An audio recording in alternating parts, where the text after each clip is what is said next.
Assalamualaikum warahmatullahi wabarakatuh. Semua saudara-saudaraku peternak ada, salam sejahtera dan selalu tentunya buat kita semua.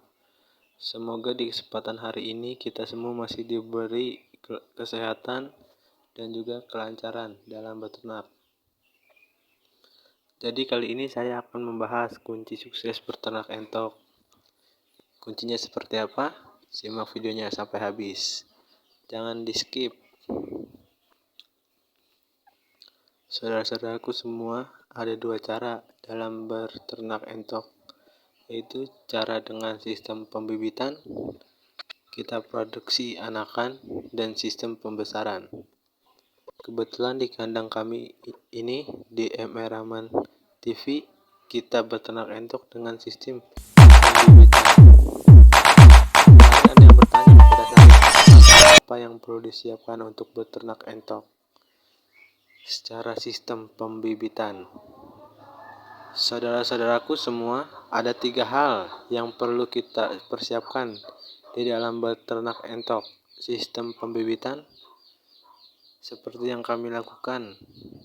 Yang pertama itu adalah pemilihan bibit yang berkualitas. Kenapa saudara-saudaraku? Karena pemilihan bibit ini kedepannya akan menentukan hasil yang akan kita peroleh ketika induk-induk kita akan berproduksi untuk waktu kurang lebih sekitar 6-7 bulan bagi indukan untuk bertelur dan menetas. Dan saya yakin saudara-saudaraku semua sudah paham cara-cara menentukan calon indukan dan penjantan yang berkualitas. Yang kedua, saudara-saudaraku, adalah memaksimalkan manajemen kandang yang baik. Nah, untuk manajemen kandang saudara-saudaraku, yang perlu sekali kita ketahui, usahakan atau bikin kandang senyaman mungkin. Tujuannya apa? Biar entok-entok kita, baik pejantan maupun indukan, tidak mengalami kestresan atau kejenuhan. Dikhawatirkan apabila itu terjadi, saudara-saudaraku, akan menghambat produksi yang dihasilkan. Makanya yang perlu dilakukan adalah membuat untuk pemandian pemandian di sekitar kandang atau di dalam kandang. Tujuannya apa, saudara-saudaraku? Itu bertujuan ketika indukan habis mengeram atau ketika mengerami, dia bisa menetralkan suhu badannya, saudara-saudaraku. Itu yang kami lakukan di kandang MR Rahman TV ini. Perawatan harian yang maksimal, saudara-saudaraku, mencakup beberapa hal. Yang pertama adalah masalah ransum. Pakan ransum akan diharapkan karena kita berternak sistem pembibitan harus betul-betul yang berkualitas, betul-betul yang bernutrisi, karena bisa menunjang atau untuk menunjang reproduksi dari induk-induk kita. Yang berikutnya, saudara-saudaraku semua, kita selaku peternak harus bisa memanage masalah pakan. Maksudnya bagaimana, Mas? Maksudnya kita harus mengetahui untuk takaran pakan ransum harian kita. Tujuannya untuk apa, saudara-saudaraku ini? Bertujuan supaya kalkulasi biaya antara perawatan dan penghasilan itu supaya kita bisa mengetahui. Kalau di kandang kami yang jelas untuk takaran pakan itu 1 ons per ekor, 1 ons per hari. Saudara-saudaraku, itulah pakan takaran kami dengan ransum bekatul halus, jagung giling, konsentrat, petelur, dan ditambah dengan hijauan. Nah, ini untuk hijauan kita tidak masukkan dalam kalkulasi hitungan.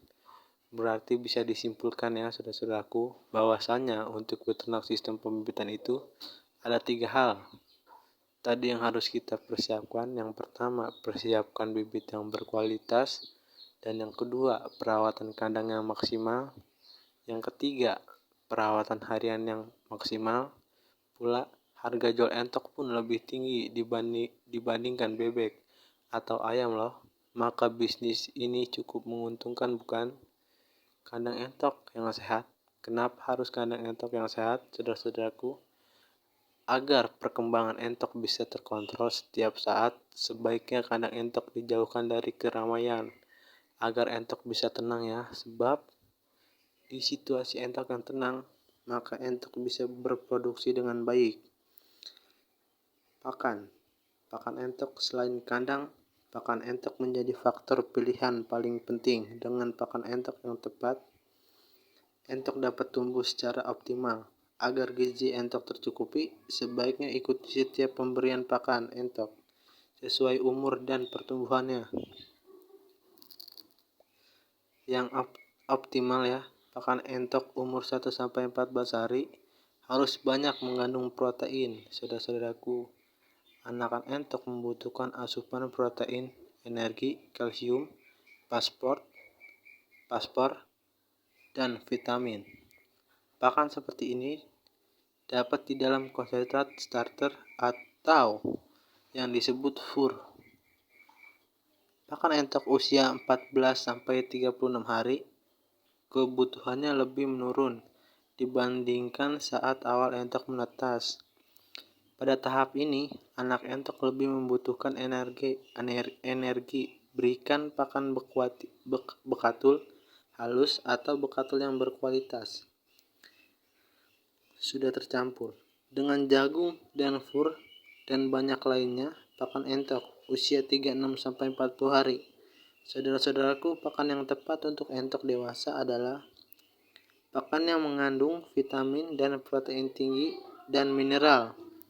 Pakan ini berfungsi agar menjaga kesehatan dan menjaga daya tahan tubuh serta rangka entok tetap baik. Untuk mencapai kesuksesan dalam beternak entok, akan tetapi kita sebagai peternak hanya memikirkan pakan yang hemat agar bisa untung banyak, dan kita abaikan hasil pertumbuhannya. Nah, kesalahannya di sini, saudara-saudaraku. Jika kita fokus hanya dengan pemberian pakan, justru malah kita akan rugi, saudara-saudaraku. Kenapa saya bilang rugi? Karena kalau kita hanya fokus dalam mengeluarkan biaya pakan, otomatis kita tidak memerhatikan nilai nutrisi pada pakan yang kita berikan kepada entok. Alhasil, peternak kita pertumbuhannya sangat-sangat lambat dan tidak bisa segera dipanen, saudara-saudaraku. Dan pertumbuhan yang lambat itu otomatis juga jumlah pakan yang kita sudah keluarkan juga pasti banyak, saudara-saudaraku. Kita itu tadinya mau menghemat pengeluaran pakan supaya untung banyak, akan tetapi hasilnya malah sebaliknya. Karena pertumbuhan ternak kita lambat dan tidak sesuai dengan apa yang kita harapkan, dan inilah kegagalan yang paling banyak dialami oleh pemula, saudara-saudaraku. Lalu bagaimana manajemen pemberian pakan yang tepat supaya tidak gagal dalam menargetkan panen? Ini, kalau saya dalam pemberian pakan 1 ons per 1 ekor, 1 ons per hari, dan itu terlihat boros atau banyak mengeluarkan biaya pakan, karena masih menggunakan campuran full yang harganya menjulang tinggi. Akan tetapi, jika saudara-saudaraku bisa analisa dari tujuannya yang menghemat, yang misalkan dedak dan hijauan saja, itu sebenarnya hasilnya sama-sama mengeluarkan biaya banyak, saudara-saudaraku. Kenapa hasilnya sama-sama mengeluarkan biaya pakan banyak? Karena tujuan yang untuk menghemat pakan tadi, tentunya pertumbuhan makin lambat dan otomatis jumlah pakan yang dikeluarkan sangat-sangat banyak. Itu ya, saudara-saudaraku semua, beberapa tips atau cara yang kami lakukan yang ada di kandang MR Rahman TV ini. Semoga saja apa yang saya sampaikan bisa menjadi inspirasi saudara-saudaraku semua peternak senusantara dalam beternak, yang intinya semua peternak entok mempunyai cara dan konsepnya masing-masing dengan tujuan yang sama. Tujuannya apa? Tujuannya adalah mencari sesuatu yang menguntungkan, tetapi tetap semangat dalam beternak. Salam ternak, salam sukses. Terima kasih. Wassalamualaikum warahmatullahi wabarakatuh.